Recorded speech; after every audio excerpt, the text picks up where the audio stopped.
Governor house Peshawar में यौम पाकिस्तान के मौके पर सिविल एजाज़ात देने की तकरीब का इनेकाद किया गया, जिसमें गवर्नर गुलाम अली ने सूबे की 11 शख्सियात को सिविल एजाज़ात से नवाजा।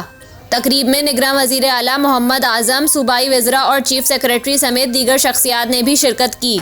इस मौके पर गवर्नर गुलाम अली ने मजहबी स्कॉलर किबला अयाज को गिरां कदर खिदमात पर सितारा इम्तियाज दिया। मौसीकी और गुलकारी में खिदमात पर गुलजरी और गमा को सिदारती तमगा हसन कारकर्दगी से नवाजा गया। गवर्नर पेशावर ने मसूद जान को ब्लाइंड क्रिकेट में गैर मामूली खिदमात पर तमगा हसन कारकर्दगी से नवाजा, जबकि सूरज नारायण उर्फ नारायण लाल को शोबा अदब में अवामी खिदमात के एतराफ़ में तमगा इम्तियाज से नवाजा गया।